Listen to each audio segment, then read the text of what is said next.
नमस्कार, मैं हूं पुनीत पाठक और आप देख रहे हैं आपके अपने पसंदीदा नंबर 1 न्यूज चैनल पर नंबर 1 डिबेट शो छत्तीसगढ़ की बात।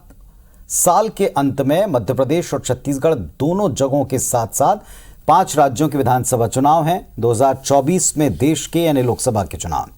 तैयारियां राजनीतिक दल जोर शोर से कर रहे हैं। मुद्दे अब धीरे धीरे करके खुलकर सामने। विपक्षी दल एकजुट होकर के बीजेपी से निपटने की रणनीति पर काम कर रहे हैं। इसी मकसद से 15 पार्टियों के विपक्ष ने मिलकर पटना में एक मीटिंग कर ली और दम दिखाया। इस बैठक में कांग्रेस पार्टी की तरफ से राहुल गांधी और राष्ट्रीय अध्यक्ष भी शामिल हुए और राहुल गांधी ने इसके पहले हुंकार भरते हुए कहा कि कर्नाटक की तरह छत्तीसगढ़, मध्य प्रदेश, राजस्थान में सरकार कांग्रेस की ही बनेगी, बीजेपी का सफाया होगा। विपक्षी दलों की एकजुटता पर गृह मंत्री का तंज जवाब भी आ गया। उन्होंने कहा कि 2024 में फिर मोदी का लौटना, पीएम बनना तय है। एक दिन पहले छत्तीसगढ़ में दुर्ग में अमित शाह ने यह दावा किया था, एक बार फिर कुछ घंटों में दोहरा दिया। 2023 में भूपेश सरकार जाने वाली है, यह कहकर वो तंज कस गए थे। अब कह रहे हैं कि 24 में मोदी का आना दोगुनी ताकत से तय है। पक्ष या विपक्ष दोनों तरफ से दावे तो होते ही हैं, लेकिन इन दावों में दम कितना है और इसके पीछे आधार क्या है, कॉन्फिडेंस इतना क्यों है, इस पर बात करेंगे। राहुल के बयान पर वार पलटवार के बीच में जो सियासत हुई है, जरा इसको सुन लीजिए, फिर आपको हम डिबेट में लिए चलेंगे।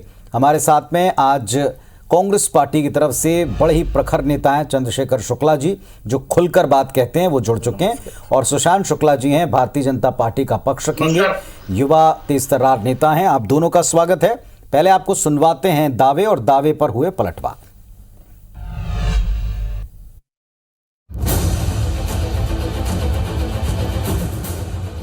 तेलंगाना में, मध्य प्रदेश में, छत्तीसगढ़ में, राजस्थान में आपको बीजेपी नहीं दिखाई देगी, कांग्रेस पार्टी जीत के दिखाएगी। 2023 में छत्तीसगढ़ में किसकी सरकार बनेगी? जोर से बोलो, किसकी सरकार बनेगी? कांग्रेस के प्रति लोगों का भरोसा फिर से सामने आया है। लोगों को ऐसा लगता है कि कांग्रेस जो कहती है वो करती है। और मध्य प्रदेश में भी पिछली बार हमारी सरकार बनी थी, लेकिन उन्होंने डकैती करके हमारी सरकार छीना था। छत्तीसगढ़ की सरकार बेहतर काम कर रही, राजस्थान की सरकार बेहतर काम कर रही। निश्चित तौर पे राहुल जी की बात सही होगी। दावे में कोई दम नहीं है। यदि उनके दावे में दम होता तो आज कांग्रेस की ऐसी स्थिति नहीं होती। अभी जो आने वाला चुनाव है 2023 में छत्तीसगढ़, मध्य प्रदेश, राजस्थान, तीनों स्थानों पर आप देखेंगे कि भारतीय जनता पार्टी की सरकार बनेगी।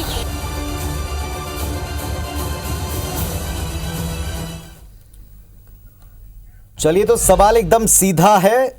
दावे तो होते ही रहते हैं, लेकिन दावों के पीछे कोई आधार तो होना चाहिए। वो आधार क्या मानते हैं दल, जरा पूछते हैं आरोपों से इतर। हम शुरुआत करेंगे यहां सत्ता पक्ष से। चंद्रशेखर शुक्ला जी, राहुल बाबा जब भी कुछ कहते हैं तो उस पर भारतीय जनता पार्टी की तरफ से और ख़ास तौर पर जो क्षत्रप हैं, बड़े नेता हैं, उनकी तरफ से तीखे बयान आते हैं।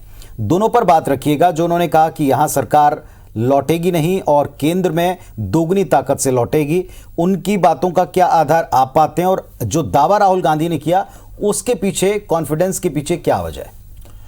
जी देखिए पुनीत जी, 9 साल मोदी जी के, और 9 साल में उपलब्धि के नाम पे शून्य। कुछ भी ऐसा कार्य उन्होंने किया जिसको वो ऐतिहासिक रूप से प्रमाणित करके बता सके। न किसानों की आय दुगनी हुई, न 18 करोड़ युवाओं को नौकरी मिली, न ही पेट्रोल डीजल की कमी हुई, न ही देश का डॉलर बराबर हुआ रुपए के। और जिन सब वादों को लेकर ना 15 लाख लोगों के खाते में आए, जिन चीजों को झूठा आश्वासन देके इन्होंने सरकार बनाई थी, वो सारी लगभग सिफर साबित हुई, विफल साबित हुई। और इसका परिणाम ये हुआ कि अब अपनी सरकार को बचाने के लिए ये धर्म के मुखौटा ओढ़ के अपना राजनीतिक वजूद बचाने के प्रयास करते हैं। और वो दूसरी ओर राहुल जी की मेहनत, राहुल जी की विश्वसनीयता में लगातार लोगों का स्नेह, बहुमत और आशीर्वाद बढ़ते जा रहा है। भारत जोड़ो यात्रा निकाली, आपने देखा उसका सीधा परिणाम। कर्नाटक में हमने बहुत अच्छी जीत हासिल की, हिमाचल प्रदेश में हमने जीत हासिल की। जहां जहां राहुल जी गए वहां वहां माहौल बनते गया। मध्य प्रदेश में जो लोकतंत्र थी उसकी हत्या करके लूट तंत्र के माध्यम से उन्होंने सरकार बनाया। राजस्थान में खुद ही अपने घर की लड़ाई से लड़े हुए, और छत्तीसगढ़ में तो कोई दूर दूर तक विकल्प नहीं है। एक बार जो राहुल जी ने कह दिया, भूपेश बघेल जी कह दिया, वहां लोगों उसके ऊपर भरोसा कायम है। और ये जो भरोसा है ये स्पष्ट है कि हम सरकार बनाने जा रहे हैं। आगामी चुनाव में राजस्थान, मध्य प्रदेश, छत्तीसगढ़ में सरकार बनना तय है, तेलंगाना में भी बनेगा, और इसके साथ साथ 2024 में बड़ी बम्पर मेजॉरिटी के साथ हम दिल्ली में भी सरकार बनाने जा रहे हैं। और लोगों को स्नेह हम पर बरस रहा है, एकदम स्पष्ट नजर आ रहा है। देश के युवाओं की, देश की महिलाओं की, देश के किसानों की भाजपा से नाराजगी और बेरुखी बढ़ी है, और हमारे प्रति स्नेह अब वो दिखने लगा, चाहे वो कर्नाटक का परिदृश्य हो, चाहे वो हिमाचल का दृश्य हो। मध्य प्रदेश में तो लोग खुलेआम भाजपा छोड़ के कांग्रेस में आने के लिए लाइन लगा दिए हैं। छत्तीसगढ़ में कांग्रेस की स्थिति बेहतर है, और बेहतर से भी बहुत ज्यादा, क्योंकि भाजपा यहाँ मृत प्राय है। तो इन परिस्थितियों में कांग्रेस की सरकार बनना प्रदेश में और देश में स्वाभाविक होता है, और यही राहुल जी ने कहा है। ठीक है, हमारे साथ में सुशांत शुक्ला जी में। सुशांत जी, उत्तर दीजिएगा बीजेपी के दावे का, और खास तौर पर छत्तीसगढ़ को लेकर दावे पर आप क्या कहेंगे? क्या इसके पीछे तर्क है? यहाँ की स्थिति किसी से छिपी नहीं है, क्या केवल केंद्रीय नेताओं के भरोसे जीत मुमकिन होगी? दूसरा, आज राहुल गांधी जी ने जो कहा है उस पर भी आप अपनी प्रतिक्रिया दें। पुनीत जी, मेरे बड़े भाई चंद्रशेखर शुक्ला जी एक स्तुति वंदना कर रहे थे अपने नेता की, क्योंकि वो खुद कांग्रेस के संगठन में आज वर्तमान दिनांक में 2 दर्जे परिस्थिति में है। परंतु छत्तीसगढ़ के परिप्रेक्ष्य में जब हम विषय में बात करें तो अराजकता, धोखाधड़ी, भ्रष्टाचार और विश्वासघात को समर्पित भूपेश बघेल की सरकार में ऐसा कोई सगा नहीं जिसको भूपेश बघेल जी ने ठगा नहीं। छत्तीसगढ़ की पूरी जनता कहने लगी है कि तुमने हमको ऐसे लुटा भरी बीच बाजार में कि चुनरी तक का रंग उड़ गया फागुन के त्योहार में। छत्तीसगढ़ के कांग्रेसी संगठन के संरक्षण में दाऊ टैक्स की वसूली के बंटवारे के नाम पर कल जो सत्ता हस्तांतरण की लड़ाई थी, अब वो संगठन हस्तांतरण की लड़ाई की तरफ बढ़ चली है। मैं आपके माध्यम से पूछना चाहता हूं कि थाने नीलामी पर है, अपराध को सरकारी संरक्षण है, अपराधियों को कांग्रेस के संगठन का संरक्षण है, खरीद पर दाऊ टैक्स की वसूली है, भू माफिया की मौज और तहसील गिरवी है, युवा ठगा गया हो बेरोजगारी भत्ते के नाम पर, दवा की जगह ये दारू बेचे, बदलापुर की राजनीति करते हैं, प्रदेश आज नेतृत्व की कमी झेल रहा है। और सबसे बड़ी हद की बात तब हो जाती है जब छत्तीसगढ़ में मंत्री और मुख्यमंत्रियों के बीच में मतभेद सार्वजनिक हो, योजनाएं बंद, वसूली चालू है। जनता खुद के साथ साथ कांग्रेस के नेता खुद कहने लगे हैं कि भाजपा की पूर्ववर्ती सरकार ही बेहतर थी, क्योंकि प्रधानमंत्री आवास से जनता वंचित है, शौचालय से जनता वंचित है, वृद्धा पेंशन बंद है, जननी सुरक्षा योजना बंद है, सरस्वती साइकिल योजना बंद है, राशन दुकानों में राशन नहीं है, और प्रधानमंत्री द्वारा दिए गए राशन की ये कालाबाजारी करके विधानसभा में स्वयं स्वीकार कर चुके हैं। आरक्षण के नाम पर झुंझुना देकर क्वांटिफाइबल डाटा आयोग की रिपोर्ट आज दिनांक तक सार्वजनिक नहीं करने वाली सरकार अगर आज विकास की बात जोड़ती है, तो मैं आपके चैनल के माध्यम से कहना चाहता हूं कि छत्तीसगढ़ अगर किसी एक आपातकाल से जूझ रहा है तो वो है आर्थिक आपातकाल। छत्तीसगढ़ आज आर्थिक आपातकाल की तरफ बढ़ चुका है, क्योंकि छत्तीसगढ़ सरकार के पास आज एक भी योजना ऐसी नहीं है जिसका इन्होंने शिलान्यास किया हो और आज इसका उद्घाटन कर रहे हैं। चलिए, बहुत सारी अच्छी लाइनों के साथ में उन्होंने वार करने की कोशिश की। चंद्रशेखर शुक्ला जी, अब जवाब देने की बारी है, आप दोनों जवाब दे सकते हैं। आप दोनों की बातें जनता तक पहुंचे, बस इसका ख्याल रखें। शुक्ला जी, उन्होंने कहा कि यहाँ छलावे वाली सरकार है, एक नहीं कई स्तर पर छल है और अपनों के साथ है। नहीं, छल की बात तो सही है। छल की बात यह है कि मेरे भाई सुशांत शुक्ला पूर्व में माननीय दिलीप सिंह जूदेव के सहयोगी हुआ करते थे, जो सत्य की मूर्ति थे और दमदारी की राजनीति किया करते थे। अब दुर्भाग्य से जूदेव जी रहे नहीं, और अब सुशांत पता नहीं किसकी संगत कर रहे हैं, शेरो शायरी जुमलेबाजी में उतरा है। जितनी भी चीजें हैं उन्होंने लिख के रट के कविता के रूप में बोलना चालू कर दिया एक सांस में। आपको जूदेव जी ही अच्छे लगते थे, आप ये झूठे और मक्कारों की सोहबत करना छोड़े, क्योंकि झूठ और मक्कारी भारतीय जनता पार्टी की खासियत है। एक ही झूठ को बार बार बोलना, उन्हीं बातों को दोहराना। बेरोजगारी भत्ता लोगों को मिल रहा है, ये हाथ कंगन को आरसी किया पढ़े लिखे को। मैं सुशांत, मैं आपको नहीं टोका था, मैंने आपको नहीं टोका था। लोगों को बकायदा बेरोजगारी भत्ता मिल रहा है, किसानों को समर्थन मूल्य भी मिल रहा है, राजीव गांधी सम्मान निधि भी मिल रहा है, लगातार प्रदेश में विकास हो रहा है, युवा खुश है, किसान खुश है, व्यापारी खुश है। धान के नाम पे इन्होंने 1 रुपये नहीं दिया। यहां से इतने बड़े गृह मंत्री आए, निरंतर बड़ा झूठ बोल के चले गए, बेसिर पैर का, बेआधार का। जिसका कोई तथ्य नहीं, जिसका कोई प्रमाण नहीं। प्रधानमंत्री आवास के नाम पे दिल्ली में बुला के हमारी सरकार को सम्मानित किया जाता है। उच्च कोटि का पीडीएफ बांटने के लिए, अनाज बांटने के लिए, राशन बांटने के लिए हमारी सरकार को दिल्ली में बुला के सम्मानित किया जाता है। और आपको जानकारी में बता दूं सुशांत कि दिल्ली में मोदी जी की सरकार है, भाजपा की सरकार है। वो सम्मान हमने खरीदा नहीं, वो सम्मान हमें मिला है, हमारे कार्यों को मिला है। ठीक है, तो उत्तर ये सब ले लो जो आपकी चीजें बातों हैं, के। लगातार मनरेगा के अच्छे काम हो रहे हैं, इन बातों के उत्तर दीजिए सुशांत जी। आप देखिए माननीय जुदेव जी के चंद्रशेखर साथ भी चुप बड़े हो तो ईमानदार कुछ बोलूं क्योंकि मेरे थे, वरिष्ठ लेकिन हैं। जैसे जुदेव जी चले गए, दुर्भाग्य से आप पता नहीं किन झूठों के सहमत में फंस गए हैं। ठीक मैं है। आपको फिर आग्रह करूं, आपने पॉइंट उठाए, उनके उत्तर लेने दें। दूर रहना चालू करो आप। ठीक है, आप सुशांत जी मुद्दावान उत्तर नेता दें। हैं। सुशांत जी उत्तर दें।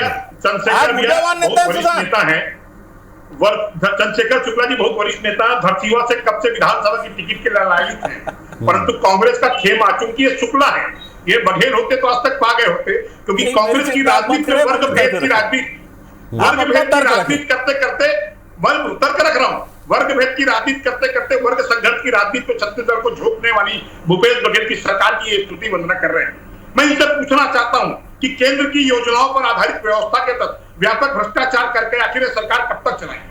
मैं इनसे पूछना चाहता हूं कि थाने नीलामी पर है कि नहीं तबादला उद्योग छत्तीसगढ़ में गृह उद्योग की व्यवस्था में है कि नहीं? मैं आपसे पूछना चाहता हूं कि खनन माफिया, तुष्टीकरण, गुंडाराज और नशे के व्यापार को सरकारी संरक्षण है कि नहीं है? मैं आपसे पूछना चाहता हूं कि आप जिन बेरोजगारों की भत्ता 10 लाख बेरोजगारों को प्रति वर्ष 2500 रुपए देने की बात आपने गंगा जल के संकल्प के साथ कही थी, उसमें 1 लाख युवाओं को चयनित करके आज चुनाव के अपने कार्यकाल के अंतिम वर्ष में 250 करोड़ रुपए का प्रावधान किया, देना चालू नहीं किया आपने, उसमें भी 40,000 लोगों को आपने चयनित किया। मैं आपसे पूछना चाहता हूँ, गरबा गुरुआ मारी और कुछ पूछने की मैं जवाब दे दूं। अरे मैं पूछना चाहता हूँ चंद्रशेखर, ठीक है, चलिए आपकी इतनी बातों का जवाब भी ले लूं और सवालों के जवाब भी आए। थोड़ा सा केवल सवाल के बदले सवाल ना आए तो अच्छा लगेगा। उन्होंने आपसे केंद्र के वायदे पूछे, आप उनसे स्टेट के अधूरे काम पूछ रहे हैं। चलिए शुरुआत चूंकि सत्ता में है, इनसे पूछते हैं, उत्तर दें आप उन बातों के। 15 साल में जितना बेरोजगारी भत्ता माननीय रमन सिंह की सरकार ने दिया, उससे ज्यादा भत्ता 1.5 महीने में भूपेश बघेल की सरकार ने दी। आप आंकड़ों को तथ्य पता कर लें, पहली बात। दूसरी, नहीं, आप आंकड़े पता कर लें, मैं आपको आंकड़े उपलब्ध कराने के लिए यहाँ नहीं बैठा हूं इस मंच में, आप उस आंकड़ों को चेक कर लें। दूसरी बात, आपने कहा केंद्र की योजना, केंद्र की कौन सी योजना, कौन सा सहयोग हमें मिल रहा है? केंद्र सरकार की समस्त योजनाओं को तो केंद्र सरकार लागू नहीं कर पा रही है। केंद्र सरकार की है कौन सी योजना युवाओं के लिए, किसानों के लिए? आप स्पष्ट करें। केंद्र सरकार के पास तो कोई योजना ही नहीं है। आज एक भी योजना केंद्र की नहीं बल्कि हमारी योजना है, जिसको उठा के योगी आदित्यनाथ और शिवराज सिंह लागू कर रहे हैं। हमारी नकल भारतीय जनता पार्टी की सरकारें कर रही हैं, आप उसकी बातें कर रहे हैं। आज बोलने बताएंगे उधर मणिपुर चल रहा है, उसकी चिंता छोड़ के यहाँ पे राजनीतिक समाधान मचा रहे। एक माननीय आपके नेता अमेरिका घूम रहे हैं, एक देश घूम रहे, मणिपुर की कोई चिंता नहीं कर रहे, चीन पूरा देश के अंदर घुस चला है, उसकी चिंता नहीं कर रहे। लेकिन सुशांत भाई, ना सिर्फ तेलंगाना, राजस्थान, मध्य प्रदेश और महाराष्ट्र बल्कि छत्तीसगढ़ में इस बार हम बहुत बड़ी जीत दर्ज करने वाले हैं और 75 के पार जाएंगे और भारतीय जनता पार्टी की स्थिति मत हो जाए कि वो 14 से घट के 7 में मत आ जाए। चलिए एक बात का उत्तर दीजिएगा, एक एक करके उत्तर दीजिएगा। सुशांत जी, आपने हर बातों के उत्तर छोड़ करके सवाल सरकार से पूछे, पूछना चाहिए। विपक्ष को बिल्कुल पूछना चाहिए। आपके सवाल आपने पूछे, लेकिन एक बात का उत्तर दें, क्या 24 से पहले 23 में पार्टी की तैयारी यहां केवल कुछ मुद्दों के इर्द गिर्द सिमट गई है? क्या उस मुद्दे जिनको आपने गिनाया उस पर विपक्ष के नाते आप वो आवाज उठा पाए जिसकी दरकार जनता आपसे भी करती है? देखिए, मैंने आपको बहुत पहले ही कहा कि अराजकता, धोखाधड़ी, जिनके पास चेहरे थे, नेताजी का तो अरुण साहू जी का अपमान कर दिया, वहां पे मंच में अरुण साहू जी को जगह नहीं दी गई। ये तो जब अरुण साहू जी का अपमान कर रहे हैं अपने प्रदेश अध्यक्ष का, कई नेता प्रतिपक्ष बदल गए, क्या प्रदेश अध्यक्ष बदले, प्रभारी तो ना जाने कौन कौन आके बदल के चले गए। इन परिस्थितियों में भाजपा पर बोलने बताने के लिए रहा क्या है?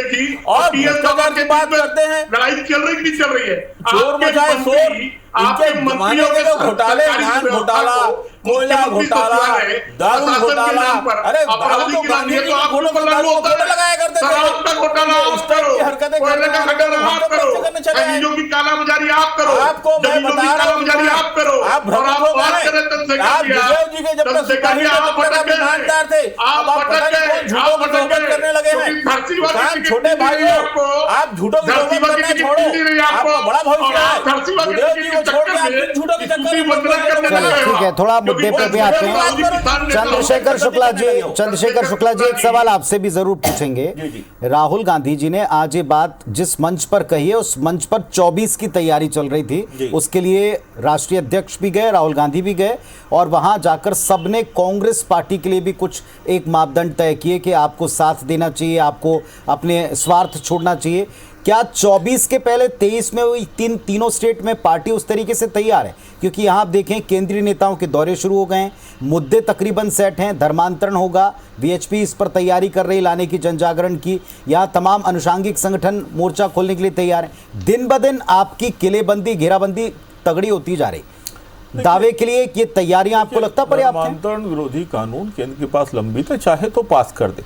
ये बात करते धर्मांतरण के कानून को दिल्ली में पास नहीं कराते हैं, ये तो केंद्र का मुद्दा है, चाहे लाओ जिहाद हो, लेकिन इनकी दुकानदारी राजनीति बंद हो जाएगी। राहुल जी ने कहा, दमदारी से कहा, हम तेलंगाना, महाराष्ट्र, राजस्थान और मध्य प्रदेश तो जीत ही रहे, छत्तीसगढ़ में तो भूपेश बघेल जी के नाम से, काम से जीत रहे हैं, क्योंकि भूपेश बघेल है तो भरोसा है, और हमारी तैयारी पूरी है। और जहां तक विपक्षी गठबंधन की बात है 24 पार्टी की, ठीक है, तो देश की सबसे बड़ी पार्टी होने की वजह से हम बड़े भाई की आधार बताया, अपनी जीत का आधार बताया, भाई के होने की वजह से बड़े भूमिका निभाएंगे। चेहरे की बात छेड़कर फिर आधार बताया कि आपके पास में उनका कोई विकल्प नहीं, इनके पास चेहरा है ही नहीं।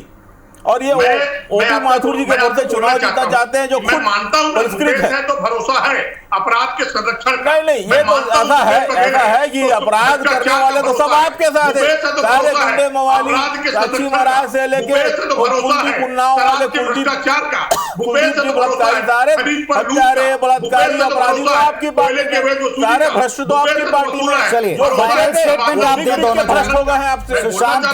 सुशांत जी एक फाइनल स्टेटमेंट दें। आपको लगता है राहुल गांधी जी ने जो कहा है, जिस तरह का दावा किया है, आप उसकी काट के लिए तैयार हैं, स्टेट में तैयार है इसके लिए 23 में? 20 सेकंड मात्र। देखिए, कांग्रेस के साथ ही राहुल गांधी जी को गंभीरता से लेते, मेरे और मेरी पार्टी का गंभीरता लेना विषय नहीं बनता।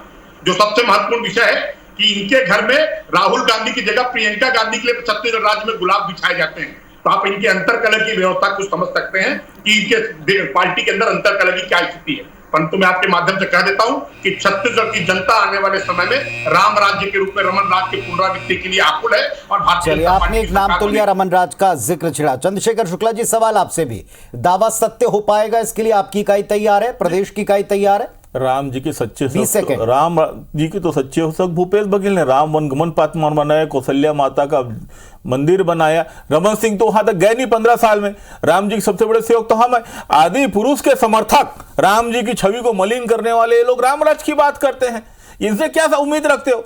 राहुल जी के नेतृत्व में केंद्र में सरकार बनेगी और भूपेश बघेल जी के नेतृत्व में राज्य में सरकार बनेगी, ये एकदम सत्य है। और ये एक और सत्य यह भी है कि पिछले बार भी स्टेट में बम्पर जीत हुई थी कांग्रेस पार्टी की, लेकिन चंद महीनों के बाद में केंद्र में लौटी थी भारतीय जनता पार्टी। अब इस परिणाम को उलटना पलटना या एक नए तरह का परिणाम देना जनता के हाथ में, सुन लिया है जनता ने, जवाब वो जरूर दर्ज करेगी। फिलहाल आप दोनों का धन्यवाद, नमस्कार।